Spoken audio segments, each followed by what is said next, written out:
放过他！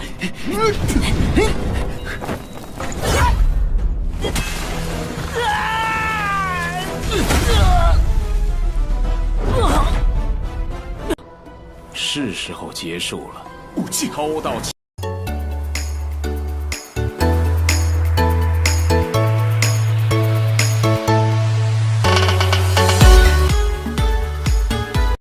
Di episode sebelumnya telah diceritakan Zubaji akhirnya kembali bisa menggunakan kekuatannya sehingga bisa mengalahkan Yongli. Dengan kemenangan Baji tersebut, akhirnya para siluman babi di sana kembali mengangkat Baji sebagai pemimpin mereka. 这帮猪猡的脾性真古怪呀！八戒一旦认真起来，实力。 Saat Baji akan membunuh Yongli, tiba-tiba istri Baji datang dan melerai pertarungan di antara mereka. Baji yang sudah sangat lama memendam rasa rindunya kepada sang istri, dia langsung memeluk istrinya dengan sangat erat. Baji lalu mengatakan bahwa dia akan menebus penderitaan yang selama ini dialami oleh istrinya. Tiba-tiba, istri Baji mengeluarkan sebuah pisau dan berniat untuk melukai Baji. Beruntung, Tan Sangzang berhasil menyelamatkan Baji. 就拿你的猪头来补偿吧！唐三藏，我的家事你也要管？这样对我，为什么？住口！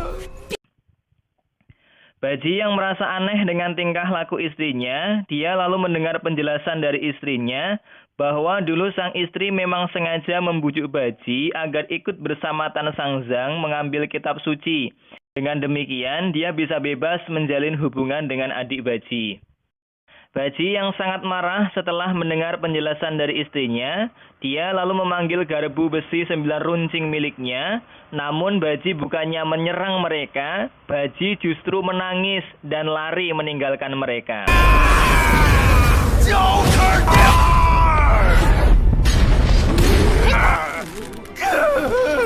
活该！我伤心你！师傅， Keesokan harinya, Tan Sangzang berusaha menghibur Baji yang tengah bersedih atas pengkhianatan istrinya. Baji merasa sangat bodoh karena berusaha menyelamatkan istrinya yang ternyata berselingkuh dengan adiknya. Tan Sangzang mengatakan bahwa semua orang pernah mengalami momen kebodohan dalam hidup mereka. Namun jika bisa memahaminya, maka itu bukanlah suatu kebodohan. Tan Sangzang lalu mengatakan bahwa dia sudah terlalu lama berada di tempat itu. Dia harus segera pergi ke barat untuk mengembalikan kitab suci. Baji akhirnya bersedia menemani Tan Sangzang untuk pergi ke barat. Namun sebelum itu, Baji harus mengurus sesuatu terlebih dahulu. Ternyata Baji pergi untuk berpamitan dengan istri dan adiknya yang saat itu sedang bermesra-mesraan. Baji lalu memohon satu permintaan sederhana sebelum dia pergi ke barat. Baji memohon kepada istrinya agar dia bisa memeluk istrinya untuk yang terakhir kalinya.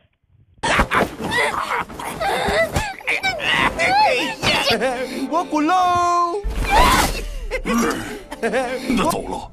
这么说，他已经放。 Di tempat lain, Kaisar Sitian yang sedang memulihkan kekuatannya, dia lalu tersadar bahwa ternyata Buddha selama ini belum mati. Kaisar Sitian lalu teringat kejadian di masa lalu saat usahanya untuk menyerap kekuatan dari kitab suci diketahui dan akhirnya digagalkan oleh Buddha. 你不能这么做！既然如此，绝不能让奇境。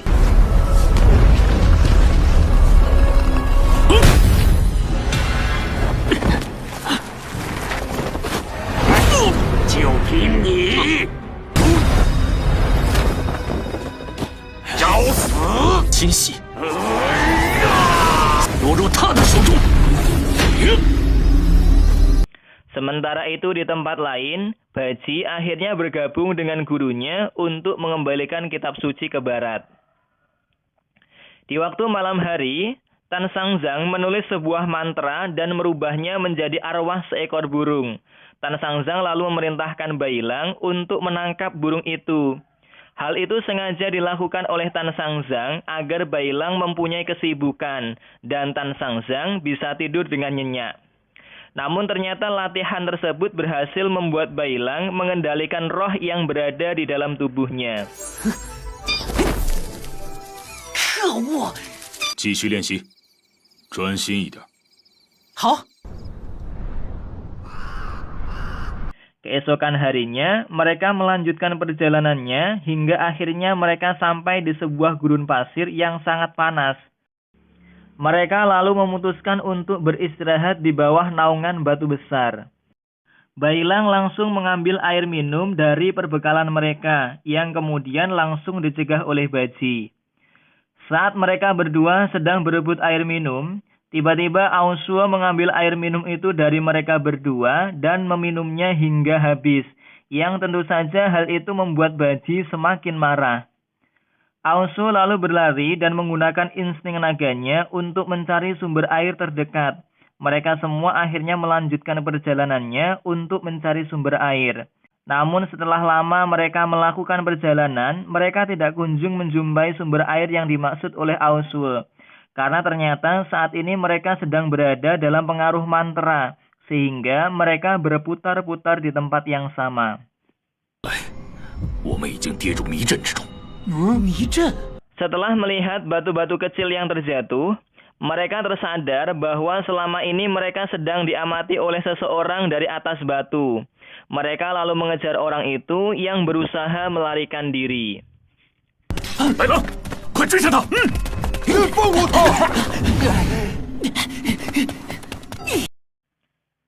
Sebelum kita lanjutkan, jika kalian menyukai video ini dan ingin lebih banyak menonton alur cerita Donghua, silahkan klik terlebih dahulu tombol like dan subscribe sebagai tanda support untuk channel ini.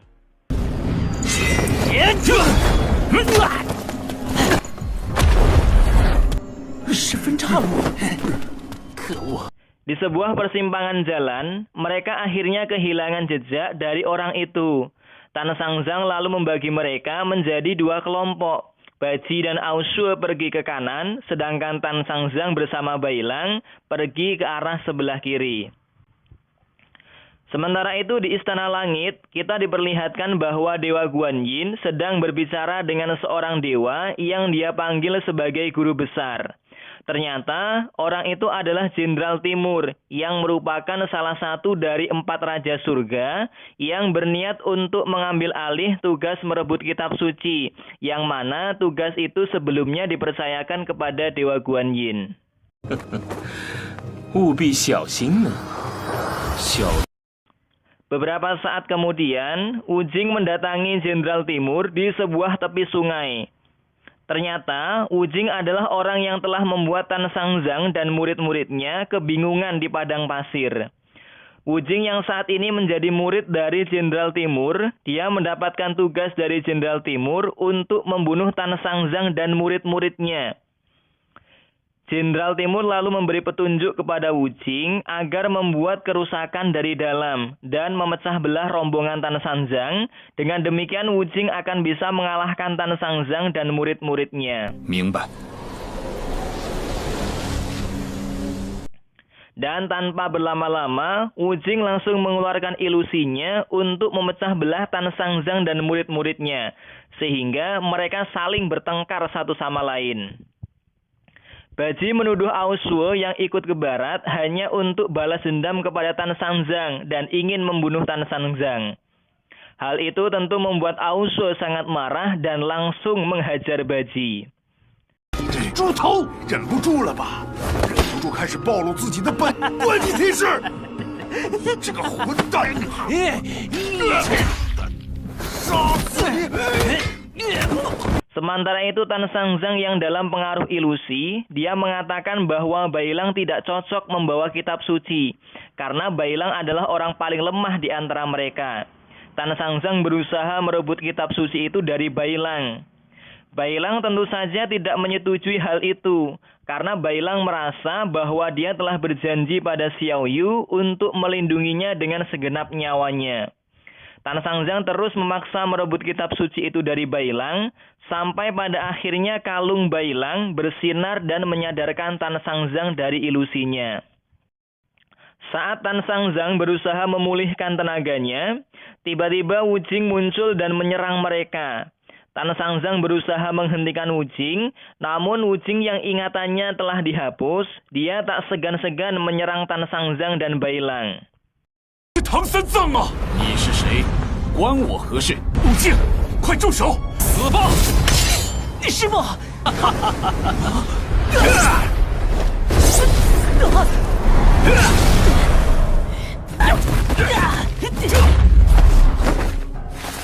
唐三藏，流沙河。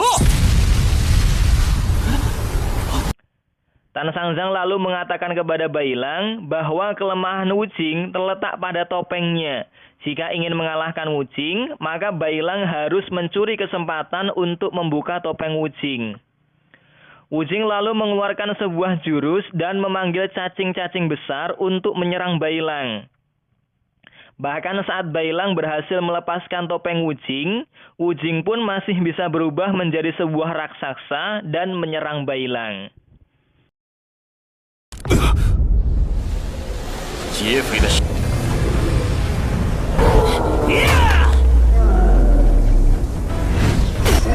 杀之剑！